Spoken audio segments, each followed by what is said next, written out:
This is Brian Drummond here, the OG voice of Vegeta from Dragon Ball Z, and you're watching Anime Secrets. It's over 9,000! Hello. It's so bright, but I love it. Hi, how are y'all doing? We are so excited to be here. This is our second panel of the day. Welcome to the Melissa Fahn Q&A panel. Are you guys ready to meet her? Awesome. Everyone, please give a big Baton Rouge welcome to the one and only Melissa Fahn. Hello. Sure, yeah. Well, let me make sure we have a mic, and it is now on. Hello. Hi, guys. So nice, Stephanie. Hello, Melissa. How are you? It's so nice to see you. We were just talking about, we were just together in Reno. Yes. And it was such a fun time. And now we're in Baton Rouge. I've never been here. I've never been here either. Never been.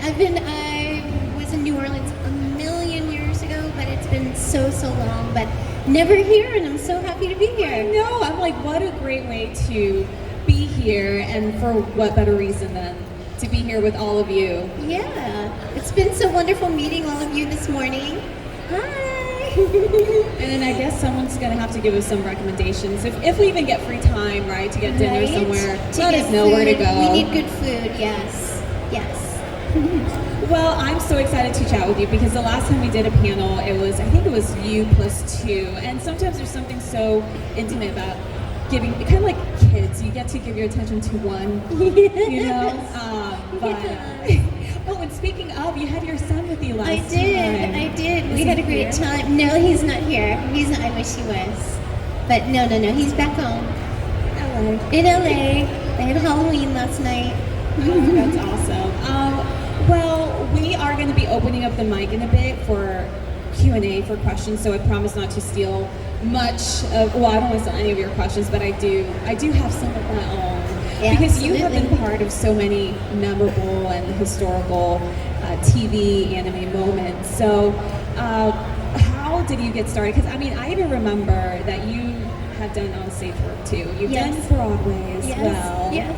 So I guess what came first? Was it your love for acting? Was it more of kind of like being in the entertainment world? Kind of Yeah. how did that come about? Well, my background, I started singing and dancing when I was very little. And I was put in dance class when I was 3 years old, and I never looked back. I loved it so much. And I was talking to someone earlier about, we were talking about how did you get into performing, and and I started out I was very shy. I had 3 older brothers, and they're all performers also, whether musician or actors. And I was always very shy, and dance was my way of communicating. So to have come full circle and to be speaking and to be playing kooky characters and very recognizable characters is something to be said from my life journey. But I started singing and dancing and doing community theater and doing local theater and doing recitals, and then I segued into doing more acting work, and the dance kind of kept getting pushed to the side, yet I kept remaining a dancer. And but voiceover came first. I was acting, and then voiceover came to me, and my very first job I ever did was the voice of Betty Boop. Boop boop be doo. And which is crazy because I grew up loving Betty Boop. I even have pictures of me as a little one wearing Betty Boop t-shirts.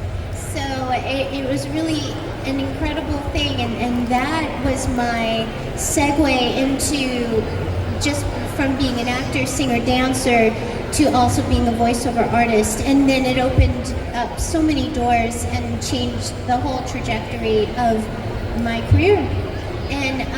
And it's been great, and I've never looked back. And then I continued always doing theater and continued acting and performing and singing. And then Broadway happened with the original company of Wicked. And now to be able to see something that we created on stage, or even before that in all the workshops and the readings that we did for years, even before it went to Broadway. To see all those things come to life now on the screen is a tremendous, another full circle moment. I love that, and to know that you played such a huge part of something that's been so global. It's amazing. It's truly amazing. Yeah. It is. And now for me, whenever I see Wicked or anything Wicked, I'll think of you out of all people. Thank you. Well, it's in my heart. Wicked is always in my heart.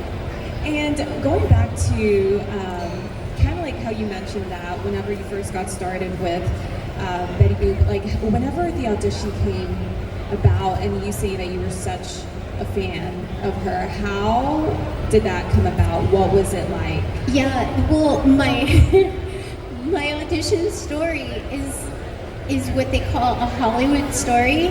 It just doesn't happen the way it happened, which is how I know that it was meant to be. I had like taken my first day job, moved out of my parents' house. I was very young, and I was working for a post-production house, like a post-production, like where they edit commercials, and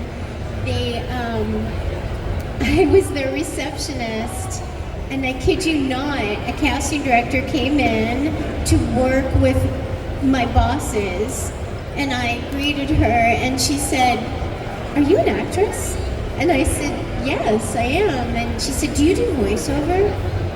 And I said, "You know, I had one audition for voiceover, which is another great story. It was for the voice of Ariel in The Little Mermaid." That was my very first voiceover audition that I ever did, and I ended up getting several callbacks for it. Before she was even a redhead, they showed me a brunette, a blonde, and a redhead Ariel. Yeah, but I did not get that. So jump to a year or so later, so the casting director comes in, "Are you a voiceover artist?" I said, "No, I've never done, and she said, "You've got a great voice. Why don't you just make an audition reel? Just do anything, just record yourself and send me, just bring it over to my office," or it was in the next building. So a couple days went by. I didn't do the recording for her. I still was like, how should I do it? What should I do? Should I do it, just impromptu, record it, or should I go somewhere and do it professionally? But in the meantime, she calls. Her name was Elaine Craig. She's still a wonderful casting director. She said, "Did you happen to make that recording?" And I said, "No." And she said, "That's okay. I have an audition for you. Can you come over on your lunch break today?" I mean, she was in the next building. It was for the voice of Betty Boop. And I said, "Sure." And I had been singing, all my life, and they wanted me to sing "I Want to Be Loved by You," which I had already sang. "I want to be loved by you, just you, and nobody else but you. Boop boop be doo." So I had to sing that, and I had to read and everything, and I went back to work, and she called. She said, "You have a call back. You're coming back, and I want you to meet Richard Fleischer, who is the son of Max Fleischer, who created Betty Boop and created Popeye and Beetle Bailey and all these old school cartoons. I want you to come back and meet him." So I went back and I met him and I got it. And it was amazing. And he said right from the get-go, "You reminded me of May. May Questel was the original voice of Betty Boop." He said, and we've known her since, he was an old man at that time, and he met her when he was a kid, and then he took over the whole empire. So it was a really wonderful, incredible thing that happened. Talk about a Hollywood story. You weren't kidding. And we're so happy that you got it. It was even written about in a book where they interviewed Elaine Craig, and she talked about that story. Oh my God. It was really incredible. Aren't we all so happy she got the role, right? I could not picture anyone else. So thank you. Well, it really changed my life, and it opened to this other part of my talents and what I could do in this career, which you have to have longevity in this career. And I thought, well, gosh, voiceover, I think, is going to be an incredible thing. And I loved doing it, and I loved getting in the booth, and I loved creating magic, which you have done in various roles. And again, I have like a 50, I mean, this is my job, so I have like 50 questions I want to ask, but I'm not going to steal them. I would love to open the mic up now for the fan Q&A portion, so feel free to start lining up. Don't be shy. Oh, it's right here. I'm so sorry. I didn't know where it was earlier today during the first panel. I was like, I guess I'll hand y'all a mic, and everyone kept pointing this way, so. Is it? Can I go? Yes, you can. Hi, what's your name? My name is Juliana Gardina. I wanted to ask you, so I watched Hello Kitty as a kid, but I never really heard Hello Kitty talk. So when y'all did that, were y'all talking about like the fairy tale story time ones, or like what type of? Yeah, so I know when I first got cast as Hello Kitty, I said, does Hello Kitty talk? Like, honestly, I said the same thing. They said, oh yes, and it was a series called Hello Kitty's Paradise. And it's on DVD, and it was out for many, many years. And then from Hello Kitty's Paradise, then came games, and there were some online games, and they kept using my voice and having me come in to do more Hello Kitty. But Hello Kitty's Paradise was like the whole journey of Hello Kitty. That makes me so happy because when I was younger, I used to watch the Hello Kitty videotapes. And that was probably it. When It was they like first the came out. theater ones. Yes. Great question. I know, that was such a good question. Question. What's your name? Annalise Jardina. I'm her twin. Twins. Cool. How is it like working in Wicked with the original cast? Oh, that was really magical. And for Wicked, I, like what I was saying earlier to Stephanie, when you do a Broadway show, there is a whole process that happens even before, for years. And we opened on Broadway we just had our 22nd anniversary, we just had our 22nd anniversary. No, wait, in 2000, I don't even know what year, we opened so we opened on October 30th, 2003, so we just had 22. So, but from the fall of 2000 until then, like before you were even born,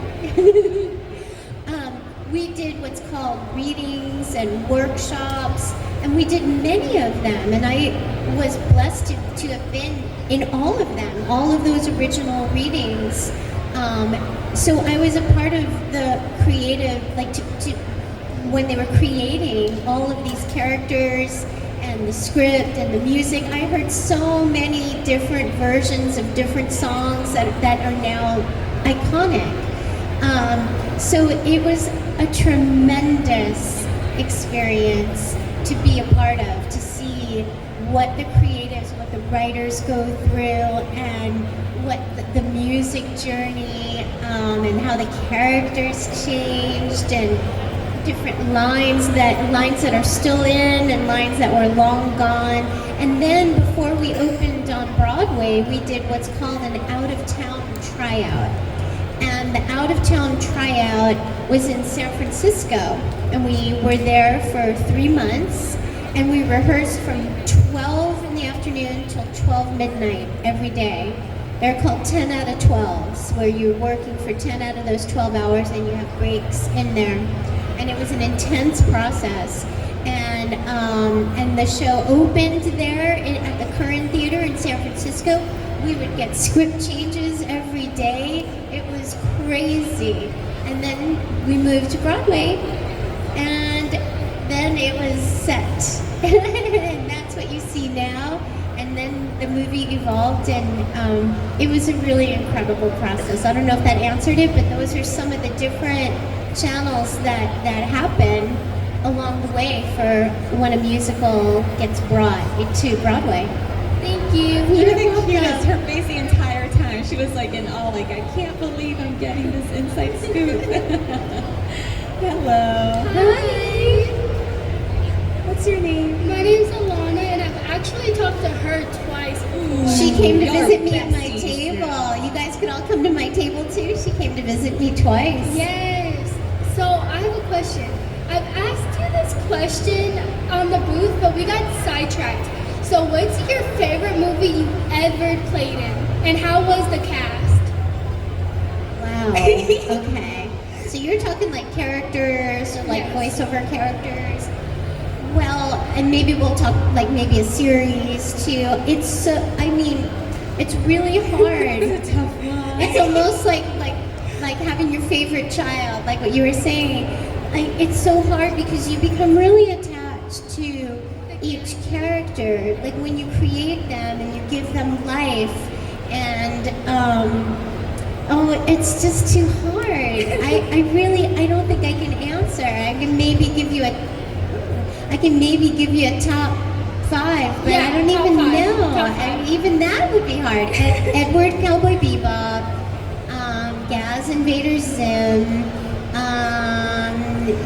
Dendy on OKKO. Oh gosh. Betty Boop, Hello Kitty. Yeah. Yes. I can't. Rika, Digimon. It's really hard for me. And now I've got Silver Wolf on Honkai Star Rail, and she's just like, she's so cool. I can't answer it, but yet I answered it somehow. Yeah, you did. All I want to say is I love you, and you will definitely see me. You got Again. it. I hope so. That was awesome. So good. Hi. I'm a really big fan of Hawkeye Star Rail, and I love the Thunder Rock Hunters and that group of characters. And I was wondering what you sort of do to like get in character for Silver Wolf and like really embody her in these episodes. So for Silver Wolf, she asked, how do I embody Silver Wolf and how do I get into character? And I try, excuse me, I try to just stay really relaxed as Silver Wolf because I think she's really laid back and she's really kind of cool, and I just kind of let it come. But I will tell you that with Silver Wolf, they originally wanted her a little like Dendy. I don't know if you know OKKO, but there's a character I did, her name was Dendy, and she talked like this, and she was really very monotone and cerebral and very, very, very smart, but had a heart of gold and was a very good friend. So they first wanted me to like have that kind of monotone kind of thing. And then they kind of said, all right, now relax her. And even though she's like a wealth of knowledge, make her a little cooler and a little more relaxed. So we kind of found that happy medium, and she has evolved along the way. And I love doing her. I love doing her. That's a great question, Great though. question. Thank you. Hello. Oh, can someone help her with the mic? Oh, someone help this little Y'all one. can just hand it to her. I think that'll Yeah, be you can take it easier. out. I love how all y'all got up. Y'all are so nice. So Gosh, sweet. I love Baton Rouge. Hi, what's your name? What's your name? My name is Jillian. Hi, Julian. My question was that what's your favorite line? Well, wait, what character? Like Lilo. What's your favorite line? What would you like to hear Lilo say? I like when in the second movie when you said Sis not touching me, but he like when Sis was saying that you were touching him and you're like, I'm not touching you. Well, let me tell you something about Lilo. First of all, I heard your line, that I'm not touching you, that line, but I did not do Lilo in the movies. I did Lilo on a TV series called Stitch, and it was on the Disney Channel. But I will tell you that love when Lilo says, Ohana means family. And that is something that I love to say. Good. Oh, I love that. You are adorable. You're so cute. Thank you. How old are you? 6. Wow. 6. That's a fun age. Enjoy it. That's a fun age. I'm about to turn 7. What's your birthday? November 29th. So soon. That is so soon. Happy birthday. Happy early birthday. Thank you. We're gonna have a party? Maybe. Well, happy birthday to you from us. Happy birthday to you. Dun, dun.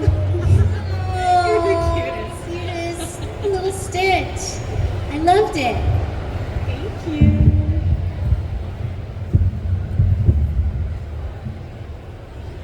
Hello. Hiya. That's okay. It worked out great. Who's your favorite Hello Kitty character? Kitty. Like Hello Kitty character? Hello Kitty? Who's my favorite Hello Kitty character? Yeah. You mean besides Hello Kitty? Yeah. I don't know. Mimi. She had a sister. And her name Mimi. Mm-hmm. She had a sister. What's your favorite Hello Kitty character? I like Cinnamon Wait, say it again. Roll. Cinnamon Roll? Oh yeah, so cool. I know, she's so cute. Good question. Gosh, I remember growing up just going to the Hello Kitty store, just grabbing that bubble gum was so good. Oh, I All never the candy. had Oh, it. it was so good. I never had it. Oh, there's Mom. Come close to the mic. Hi, I just have one question. So with using your voice so much with voice acting and with singing with Broadway, how do you keep your voice intact without losing it? Yeah, that's a really great question. How do I keep my voice intact? And I try to warm up every day. I mean, even this morning I was warming up a little bit because I knew I would be talking a lot today. But it's constant.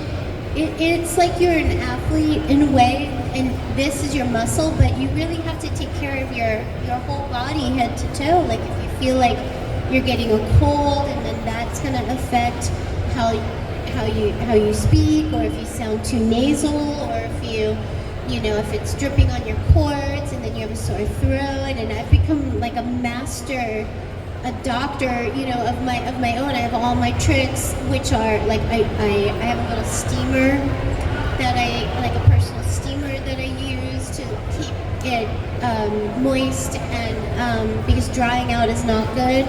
And what's hardest is when I have to do a character that's really raspy or really low or something like right in there, and if you have to scream a lot. So it's a constant like warming up, and even as I'm working, or even if I'm backstage doing a show, I do this all the time. And I know so many singers who do that, and but I'm constantly like doing things like that. But it's warming up, staying hydrated, steaming, and resting, and which means vocal rest too. Like there are days that I have to just turn it off. And when you're doing 8 shows a week on Broadway or doing theater, you have to really rest your voice throughout the day until you get there at night, but you do have to warm up.